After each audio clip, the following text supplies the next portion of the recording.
Welcome back. Thank you for coming back. Happy Arvo. Today I've got a fantastic video. I have not watched it yet. Australian University versus American College.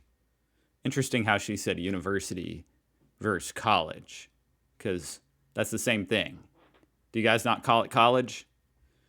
Here, that's the same thing. So I don't know. I thought that was a little bit interesting right out of the gate, but let's see what the differences are. This should be interesting. Hello everyone, my name is Jenna and today I'm going to be talking about the differences I have found between American college and Australian uni. So I've been attending college in America for 3 and a bit weeks now, and just in those 3 weeks I have seen college in America for...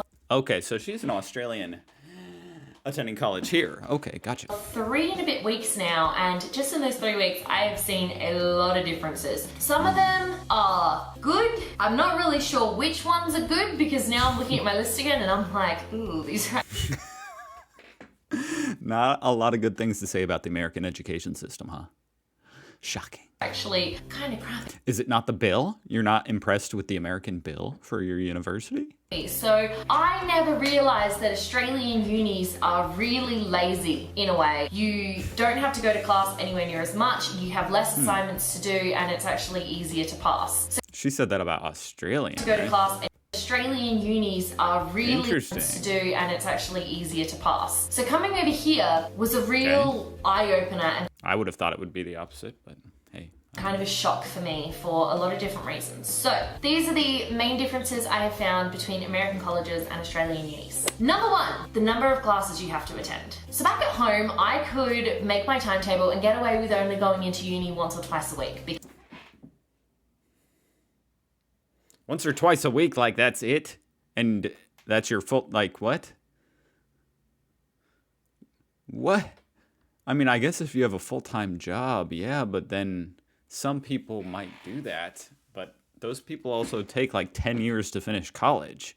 Because all of my classes, I'd only have like 2 contact hours for it or something, so I'd have a lecture and then a tutorial, so I'd just put them one after another, or I would literally just have a 2-hour lecture or a 2-hour tute. That would be the entire time that I had to be at class. Over here, I'm at class 5 days a week. I literally have 3 classes that run on a Monday, Wednesday, and Friday, like they run every one of those days. I have 1 class that runs on a Tuesday, Thursday, and I have an online class as well, which is insane to me. So on a Monday, my schedule... I wonder what's insane about that to you.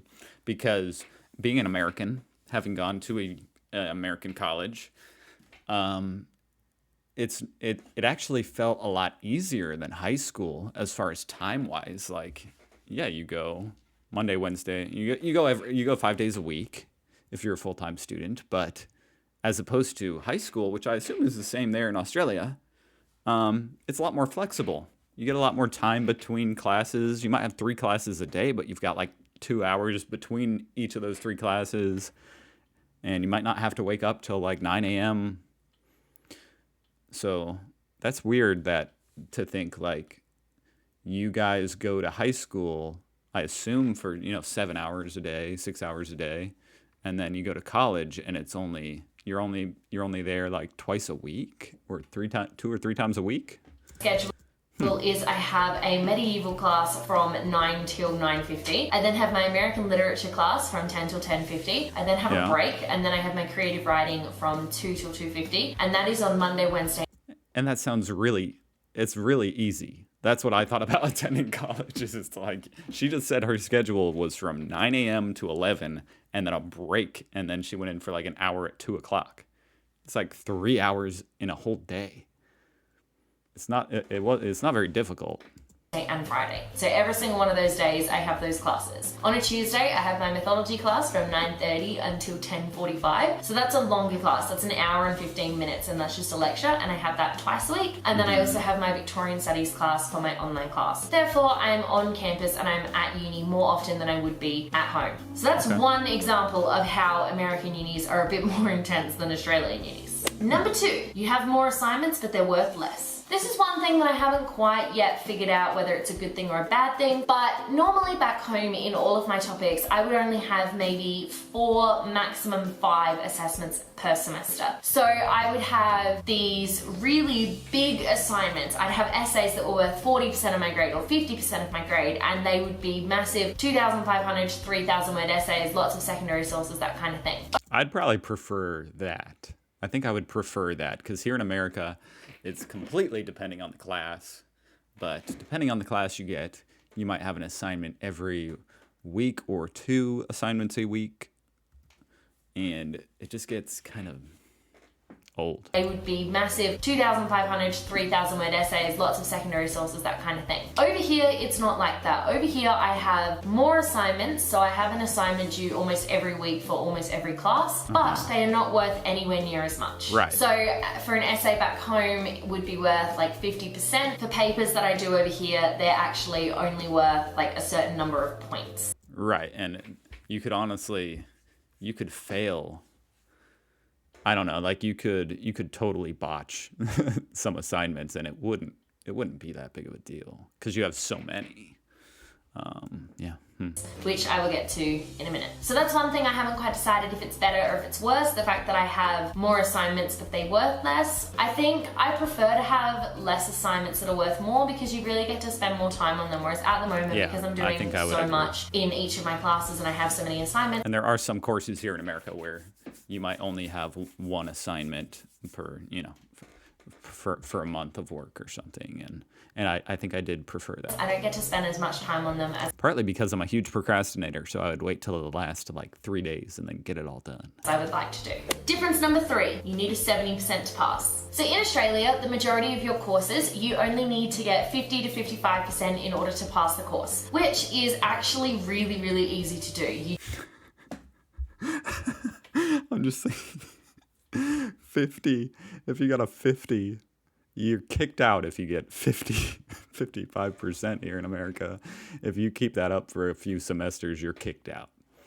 So I don't know if it's just a more stringent, maybe the questions are more difficult in Australia. You literally just have to pass. Over here in America, however, you have to get 70% in order to pass a class. That's 20% more than what I have to get at home. Luckily at home, so I funny. normally range between like the 70 to 90% sort of To just imagine getting 50% and passing.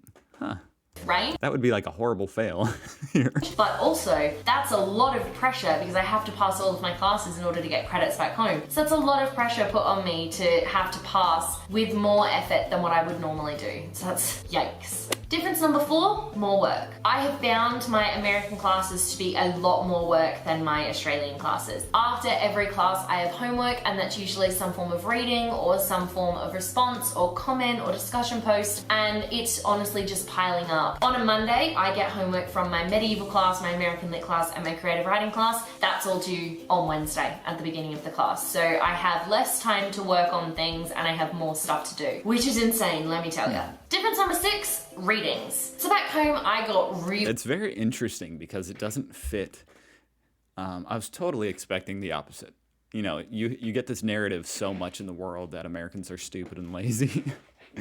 And I have gotten from you guys in the comments and these videos and stuff, I've learned that Australia really doesn't have that much of a mindset toward America, which I really appreciate because it gets a little bit old hearing all around the world about how dumb and lazy Americans are.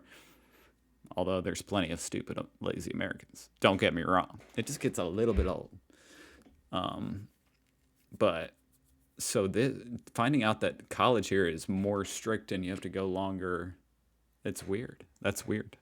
Really, really good at writing essays and doing responses without actually reading any of the books that I had to read for class. I got super good at it. I would read like a couple of chapters here and there and I would kind of just get a feel for it. But mostly I would just listen really hard in lectures. That's so me. And tutorials, and I would be able to get enough of a picture that I was able to write my responses. Over here though, that is not the case. In the majority In high school, that's what I did. Maybe not in college, but in high school, oh my gosh. It's called Spark Notes, okay? I didn't read a single book. Of my classes, I have reading quizzes, which means that the professors actually give us a quiz at the start of our lesson to make sure that we're actually reading the novels that we're supposed to read. That's really different for me. I haven't read a uni novel in like a good 6 months, I think, until I started this course, and now I'm reading a novel pretty much every day. It's insane. It's also really difficult because with the reading quizzes, my brain has just got so many novels going through it that it is difficult to separate and to figure out what goes between each reading quiz. English exams. So back home, I have never done an exam at uni apart from my very first year at uni when I did a philosophy course. That was like back in 2013 when I was at a different uni doing a different course. So we don't really talk about that. My uni that I'm at home at the moment, we don't do English exams because how do you do an English exam? You really can't, in a way. You are better off doing essays where the students are given a chance to express themselves and to express their ideas about the text that you've read. Over here, however, I have exams. I have exams for almost all of my topics. I have a midterm and I have a final exam, and I'm just sitting here going, how? What are you even going to put on an English exam? Are you going to put something really ridiculous? I remember the one test that I did for English, literally one of the questions was, what happens to the tree outside the window when Jane rejects Mr. Rochester? Something ridiculous like Some stuff here in America, I mean, I agree, that's so dumb. Like, who cares? Who cares what happened to the tree? I was probably falling asleep with my eyes halfway open reading that part of the book, and does it matter? Like, I got the gist of the book, okay? Who cares? that in Jane Eyre, and I was like, I don't know. That was actually a book I'd read too, so I was like, I don't know. How am I supposed to know that? So apparently, And my memory's just not that good. Like, if that happened in chapter 1, I forgot, okay?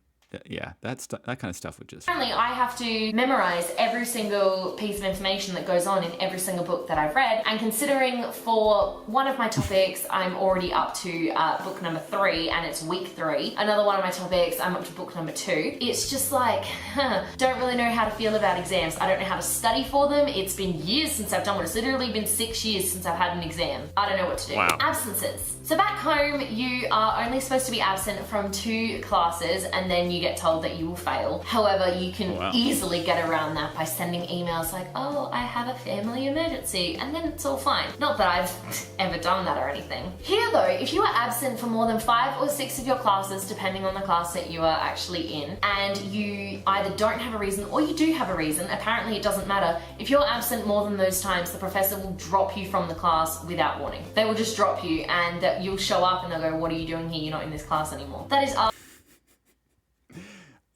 there's a wide spectrum of professors who are complete jerks to really cool. So the total jerks, yeah, if you don't have a reason, but the cool professors, if you have a reason, they'll work with you. Yeah, interesting. after you've paid for it, and I'm just like, what? That is insane. Even if the absences are like you have a reason for them, you still get dropped. So that's a little bit interesting to me, because there are definitely extenuating circumstances where sometimes people just can't come to uni, and then you're going to punish them for it by dropping them from... One of my teachers, she was fed up with people walking in like 5 minutes late every class. So I showed up one day for the first time ever. I was 5 minutes late, and she had locked the door, and a pop quiz was going on inside, and it was worth like 20% of our grade. And guess what? I showed up 5 minutes late for the first time ever because I had some reason. I forget. It was a legit reason. I didn't show up late any other day.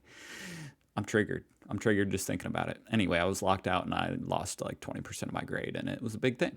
From a course, that just sounds insane to me. Extra credit. There's no such thing as extra credit in Australia. There really isn't. Like, you go to class, you do your assignments, and that's it. That's your option. Here though, I can do things to get extra credit. Like, if I do more in the quizzes, I get extra credit. I think in one of my classes, I can literally go watch a lecture put on by the English department, and I can do a write-up about it, and I can get extra credit. So you want me to do extra work to get points for something that I could just spend time doing my assignment? That makes zero sense to me. Like, why don't people just do their assignments and really spend the time on them and get the points that they need instead? Well, honestly, extra credit is mostly for people who are struggling in the class, and it's kind of a way to be like, okay, we don't want you to fail. So if you put in this extra work, if you go to these other lectures outside class and stuff, like, we'll give you a little nudge. give you a few extra points and try to help you out.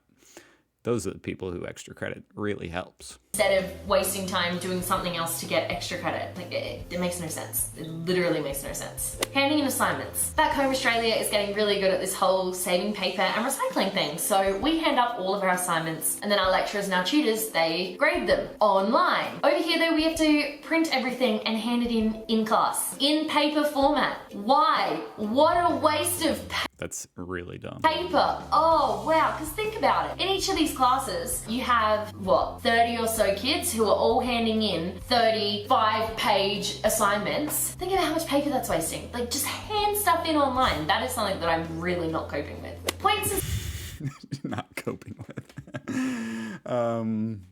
Yeah, that's incredibly dumb. I haven't been to university in obviously a few years now, and I'm surprised it's still like that. That should obviously be online. instead of percentages. So back home, each of, What'd you say? and that is something that I'm really not coping with. Points instead of percentages. So back home, each of your assignments is worth a certain percentage of your grade, and then when you get your grade back, you get the percentage. Over here, Got it. everything is worth points. So Yeah. like, I'm doing stuff in my Victorian Studies class at the moment, and each week I have to hand in a homework and I have to hand in discussion posts, and they're worth 10 points each. I'm like, what? It's very arbitrary. 10 points could be a lot or little depending on the class. Very confusing. The grades I mean, all it really is at the end of the year, however many points, say the teacher handed out 1,000 points worth of work. If you got 900 points, you got 90%. themselves. Back home, Simple we enough, have but- 4 passing Kind of dumb. The syllabus usually tells you how many points there's going to be in the class and stuff like that. grades. We have a high distinction, a credit, and a pass, and then depending on which uni you are at, you might have pass 1, pass 2, and then you've got fail. Over here, it's like A, B, C, D, F, and only A, B, and C are the passing grades. You guys don't have A, B, C, D? What? You guys don't get straight A's? Like, that's not a thing? That's taking a little bit of getting used to, and the fact that Wow. you have to get 70% is taking a lot of getting used to. But Yeah, 70% would be a C, so you need a C or above to pass. Well, some places do accept D as, like, in some classes, a D. But some classes, like 75 is the threshold, so there's a little bit of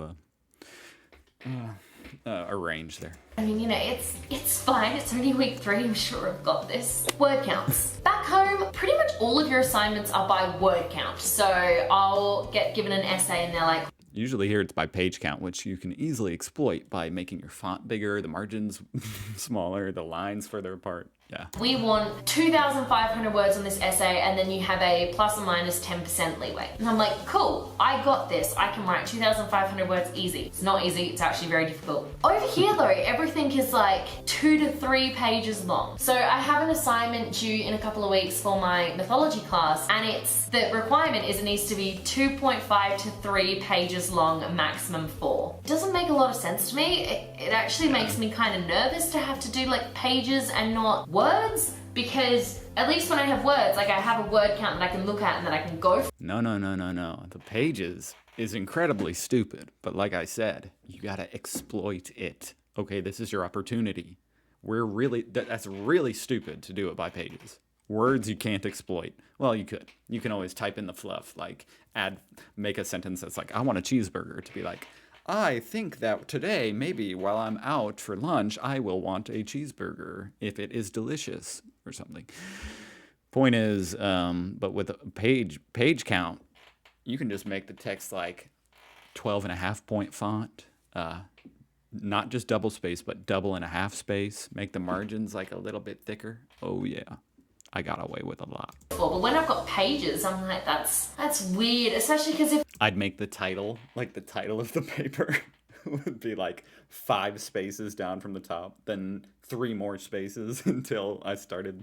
Oh yeah. it's like 2.5 to 3 pages, I could literally just write 2.5 pages and then just leave it at that. And I don't know, it just seems weird to me. Like, just use word counts. those are some of the biggest differences that I have found so far. I might find more as the semester goes on, who knows, but I don't know what I prefer. I think I prefer Australian unis because to me a lot of the stuff seems a lot more straightforward, but to be fair, that could just be because that's where I've grown up and that's what I've been dealing with for the... Because a lot of the stuff she said is the same in high school, so you're very much used to it by the time you get to college. I've been at uni for 5 years now. 5 years doing a 3-year degree. I got this. Thank you so much for watching.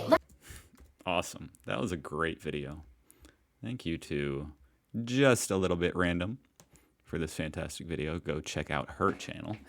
And if you guys enjoyed that video, well, before I sign off, I do want to say that was extremely interesting. That was a lot more interesting than I thought it would be, honestly. I was thinking like, what's the difference? Like, there's not much of a difference other than they're probably just going to say that, you know, Americans are dumb. But ironically, it was kind of like saying that American colleges in some ways are more difficult, more strict. There's more, you have to go to class more often, which is super interesting. Anyway, that was a lot of fun, guys. Thank you for watching. If you enjoyed, well, this whole channel pretty much is dedicated to Australian videos, so you can subscribe or don't. I don't know. I'm just glad you watched. And I'll see you in the next one. Goodbye.